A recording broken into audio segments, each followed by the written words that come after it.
नागपुर में भारतीय मजदूर संघ से जुड़ी विभिन्न कामगार संगठनों द्वारा विदर्भ क्षेत्र का श्रमिक आक्रोश मोर्चा सफलतापूर्वक निकाला गया। यह मोर्चा शहर के यशवंत स्टेडियम परिसर से शुरू होकर मुख्यमंत्री सचिवालय की ओर बढ़ा, जिसमें बड़ी संख्या में श्रमिकों ने भाग लिया। इस आंदोलन में महाराष्ट्र बीज कामगार संघ के साथ साथ बिजली कर्मचारी, रेलवे कर्मचारी, ऑटो चालक, आंगनवाड़ी सेविकाएं, सफाई कर्मचारी, निजी कंपनियों के मजदूर और अन्य श्रमिक वर्ग के लोग शामिल हुए। सभी ने एकजुट होकर अपनी विभिन्न मांगों को जोरदार तरीके से उठाया। प्रमुख मार्गों में कर्मचारियों को नौकरी की सुरक्षा की गारंटी देना, विद्युत मंडल के तकनीकी कर्मचारियों के लिए 5 दिन का कार्य सप्ताह लागू करना, विद्युत मंडल के तकनीकी कर्मचारियों के लिए 5 दिन का कार्य सप्ताह लागू करना, महाराष्ट्र के ठेका कामगारों के लिए हरियाणा पैटर्न लागू करना और समान काम समान वेतन की मांग शामिल रही। मोर्चे के दौरान प्रदर्शनकारियों ने नारेबाजी करते हुए सरकार का ध्यान अपनी समस्याओं की ओर आकर्षित किया।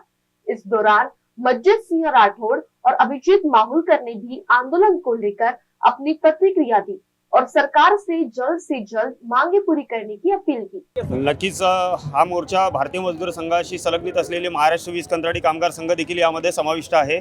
कंत्राटी कर्मचाऱ्यांच्या रास्त मागण्या आहेत, ज्यामध्ये कंत्राटी कर्मचाऱ्यांना शाश्वत रोजगार मिळाला पाहिजे, समान कामाला समान वेतन मिळालं पाहिजे।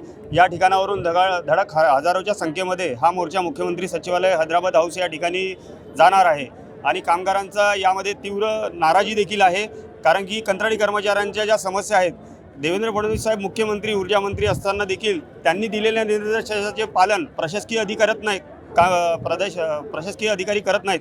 ही सगळ्यात मोठी खंत आहे। यापुढे देखील आमचा 16 एप्रिल रोजी मुंबई येथे देखील मोर्चा आहे। सिंह शिवराम राठोड, मी झोन अध्यक्ष आहे, महाराष्ट्र वीज कामगार महासंघाचा नागपूर झोन अध्यक्ष।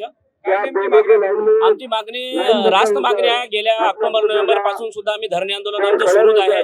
शासनाच्या विरोधात आम्हाला खाजगीकरण हे छुप्या रुस्तम प्रमाणे हे चालू आहे, ते खाजगीकरणाला विरोध व्हावं आणि ग्राहकांना सुद्धा या खाजगीकरणाचा तकलीफ होणार आहे भविष्यात, म्हणून आम्ही ग्राहकांच्या हिताचा सुद्धा आम्ही यामध्ये प्रश्न निर्माण केलेला आहे, जेणेकरून ग्राहकांवर जो बोज टाकण्यात येत आहे, न सांगता डिस्कनेक्शन करणं आणि ऑटोमॅटिक लाईन बंद होऊन राहिल्या त्या लोकांचा हा रोज सुद्धा महावितरणवर येत आहे। आणि पेन्शनचा विषय असेल, आमच्या कर्मचाऱ्यांचा विषय असेल, पेन्शनचा विषय गेल्या कित्येक वर्षापासून सरकारने त्याकडे दुर्लक्ष केलेलं आहे। हे एकूणच सर्व मागणी आमची रास्त आहे आणि आता हा जो लढा आहे आम्ही पूर्ण देशभरात उभारणार आहोत। आज आमचं विदर्भ लेवलवर आहे, उद्या भविष्यात आम्ही पूर्ण देशभरात उभारणार आहे।